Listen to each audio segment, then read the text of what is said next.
മരുഭൂമികളും കൊടുങ്കാടുകളും ഒരുപോലെ ഉൾക്കൊള്ളുന്ന വ്യത്യസ്തമായ ഭൂപ്രകൃതിയുള്ള രാജസ്ഥാനിലെ സവായ് മധോപൂർ ജില്ലയിലാണ് രൺതംബോർ നാഷണൽ പാർക്ക് ഉള്ളത്. നമ്മുടെ യാത്ര ഇന്ന് രൺതംബോർ നാഷണൽ പാർക്കിലേക്കാണ്.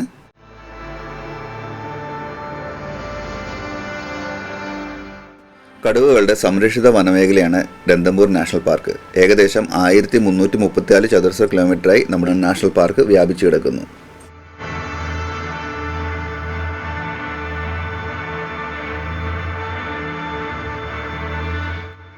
മുൻപ് രജപുത്ര രാജാക്കന്മാരുടെ നായാട്ടു കേന്ദ്രമായിരുന്നു ഈ ഒരു പ്രദേശം. 1980-ലാണ് ഇതിനെ ദേശീയോദ്യാനമായി മാറ്റിയത്.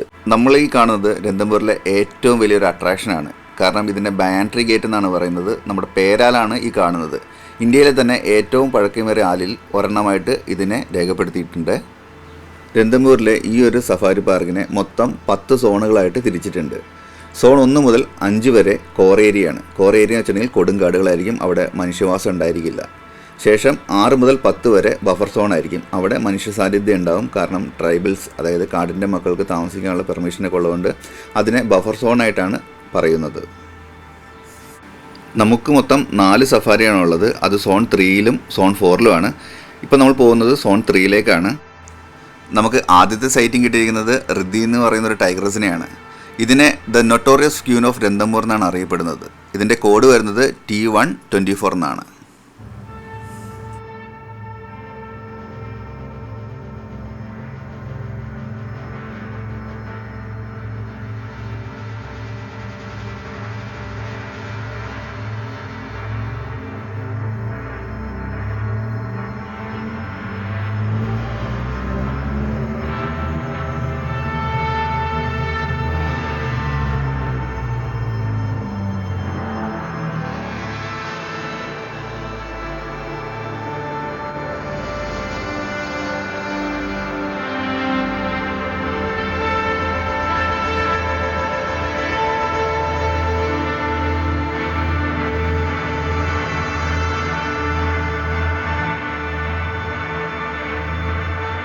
അപ്പോൾ റിദ്ധി എന്ന് പറഞ്ഞ ടൈഗറസ് പോയതിന് ശേഷം റിദ്ധിയുടെ 2 മെയിൽ സബ് അഡൽട്ട് ആയിട്ടുള്ള കബ്സാണ് വരുന്നത്.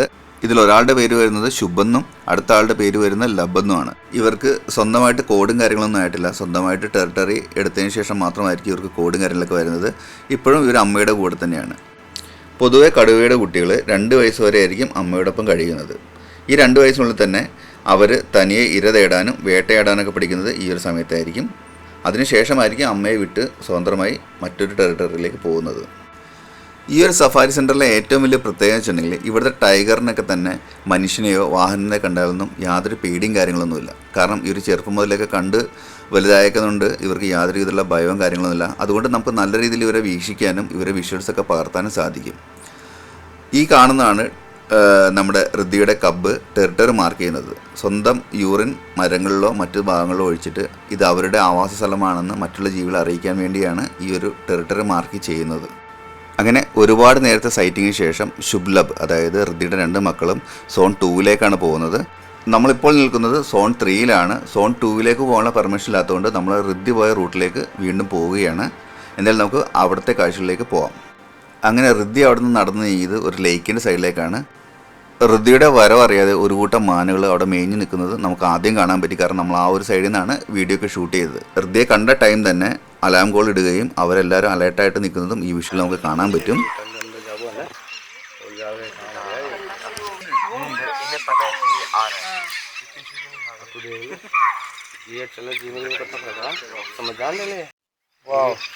इनकी फोटो लेने लायक ही है तैयार.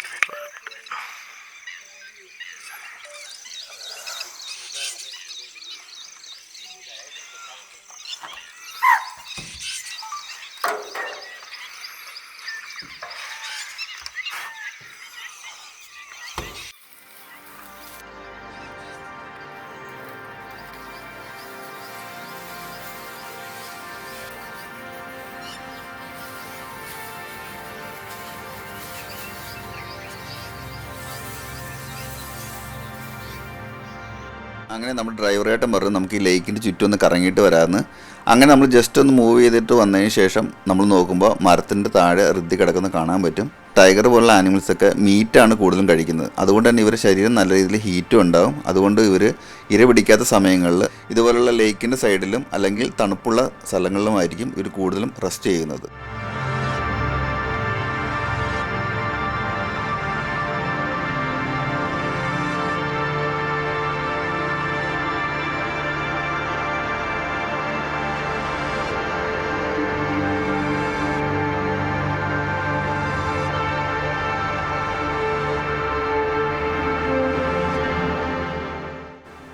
അങ്ങനെ കുറച്ച് നേരം വെള്ളത്തിലേക്ക് കിടന്നതിന് ശേഷം ഋദ്ധി നേരെ ആ മരത്തിൻ്റെ ചുവട്ട് വന്നിട്ട് സ്റ്റേ ചെയ്യുകയാണ്. ആ സമയത്ത് നമ്മൾ അതിൻ്റെ ഔട്ട് സൈഡ് ഒരുപാട് വിഷ്വൽസും കാര്യങ്ങളൊക്കെ കിട്ടി. അപ്പം നമുക്ക് അതിൻ്റെ കാഴ്ചകളും കൂടി പോയിട്ട് വരാം കേട്ടോ. അങ്ങനെ നമ്മൾ കുറച്ച് നേരം അവിടെ വെയിറ്റ് ചെയ്തു. വേറൊന്നും കൊണ്ടല്ല, ഋദ്ധിയുടെ കപ്സ് ഈ സൈഡിലേക്ക് വരുമെന്നുള്ള പ്രതീക്ഷയിൽ നമ്മൾ ഒരുപാട് നേരം വെയിറ്റ് ചെയ്തു. അപ്പോൾ പ്രത്യേകിച്ച് മാറ്റവും കാര്യങ്ങളൊന്നും ഇല്ല. അങ്ങനെ നമ്മൾ ലേക്കിൻ്റെ സൈഡിൽ നോക്കിയപ്പോൾ ചെറിയൊരു ക്രൊക്കഡൈലും കുറേ ബേഡ്സിൻ്റെ ആക്ടിവിറ്റീസൊക്കെ ഉണ്ട്. അങ്ങനെ നമ്മുടെ ഫസ്റ്റ് ഡേയിലെ സഫാരി ടൈം തീർന്നു. ഇനി നമ്മൾ പോകുന്നത് സെക്കൻഡ് ഡേയിലെ വിശേഷങ്ങളിലേക്കാണ്. ഫ്രണ്ട്സ്, നിങ്ങൾക്കും ഇതുപോലെ സഫാരി പോകാൻ താല്പര്യമുണ്ടെന്നുണ്ടെങ്കിൽ അടുത്ത ഒക്ടോബർ 25 മുതൽ നവംബർ 5 വരെ പുതിയൊരു പാക്കേജ് വരുന്നുണ്ട്.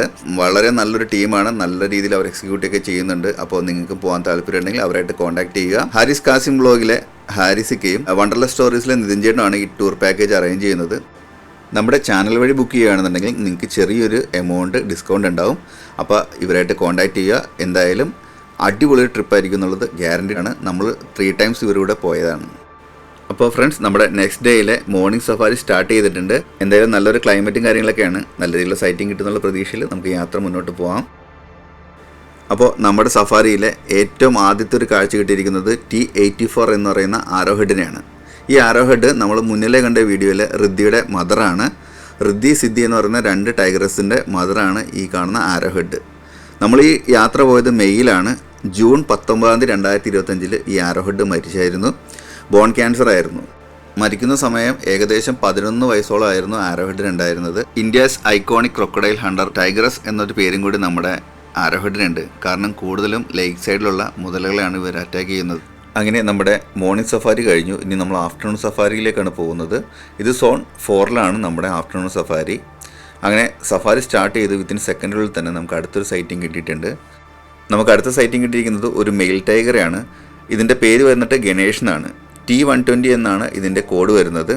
ഈ ഒരു കടുവയ്ക്ക് ഒരു പ്രത്യേകം കൂടി ഉണ്ട്. ഇപ്പോൾ നമുക്ക് സോൺ 4ൽ ഏറ്റവും കൂടുതൽ സൈറ്റിംഗ് കിട്ടുന്നത് ഈ ഒരു മെയിൽ ടൈഗറാണ്.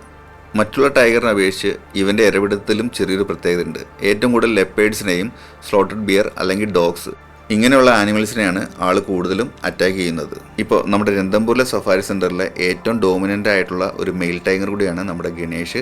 നമ്മുടെ ഈ ടൈഗറിന് മറ്റൊരു വിളിപ്പേരും കൂടിയുണ്ട്, ചാർജർ എന്നാണ് ആ പേര്. ആ പേര് വരാനുള്ള മെയിൻ കാരണം മധ്യപ്രദേശിലെ ബാന്ധവ്ഗഡ് എന്ന് പറയുന്ന ദേശീയോദ്യാനത്തിൽ ഒരു ഡോമിനൻ്റ് ആയിട്ടുള്ള മെയിൽ ടൈഗർ ഉണ്ടായിരുന്നു. ആ മെയിൽ ടൈഗറിൻ്റെ പേര് ചാർജർ എന്നാണ്.